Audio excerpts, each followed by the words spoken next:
If it were not for my grandfather, Ajja, I would have not heard about Adi Shankaracharya or Swami Vivekananda in my childhood. If it were not for my grandmother, I would not have understood what selfless love for the family means. There is so much that our Pitras, ancestors, have bestowed us with.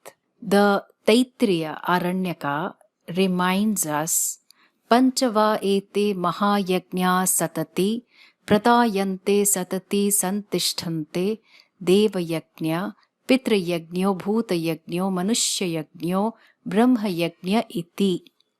Pancha-mahayajnas are 5 great reverential offerings to be performed on a daily basis.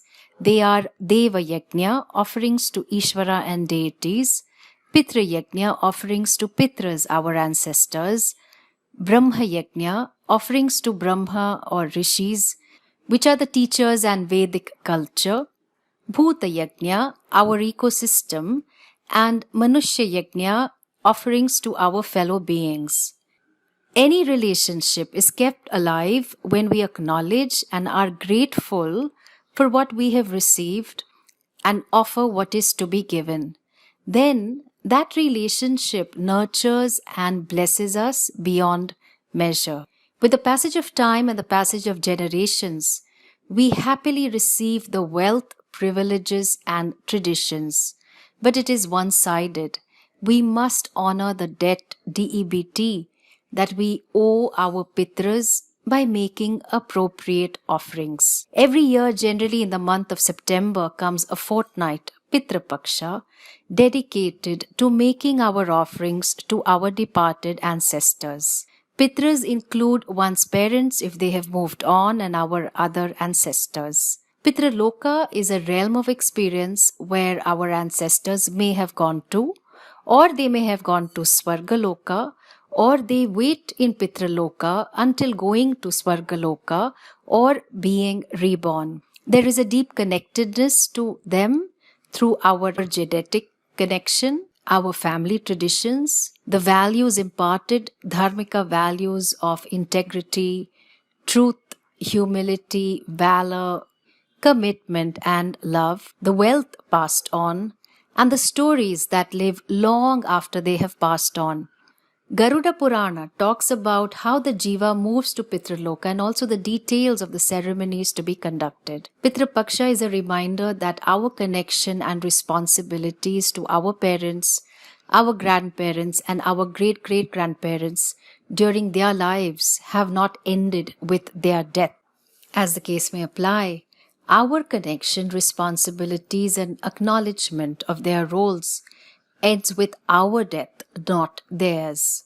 And hence, as Hindus, we use this time to acknowledge their roles in our lives, offer prayers for their well-being in whichever realm they are, and this can be done daily. We perform Shraddha rituals if our parents are not alive. Please contact a Purohit who can guide you.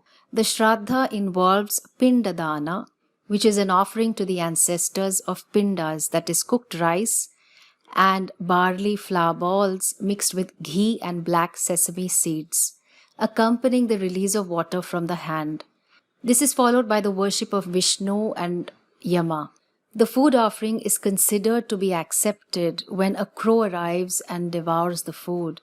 The bird believed to be a messenger from Yama or sometimes the spirit of the ancestor. Some people ask, if our ancestors have been reborn, and we don't know, should we still be offering prayers? The answer is yes, for at least 3 generations. Why? Because our prayers accrue results and transform into punya for our reborn ancestors.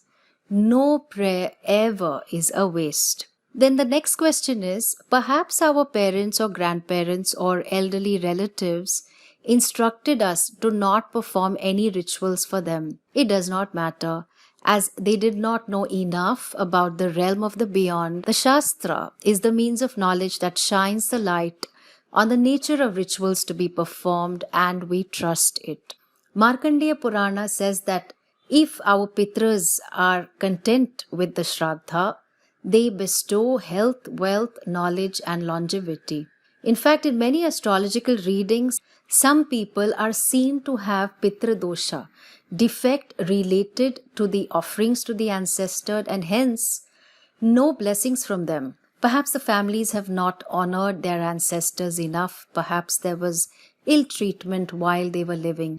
This Pitra dosha, which is a reflection of one's own karma or generational karma, shows up as difficulties in family life, obstacles in career and relationships, and needs to be rectified. Amends need to be made. There is no reason to incur Pitra dosha if we offer our care and attention to our ancestors while they are alive. We are here because they were there for us. We are here because they blessed us through their presence and many actions.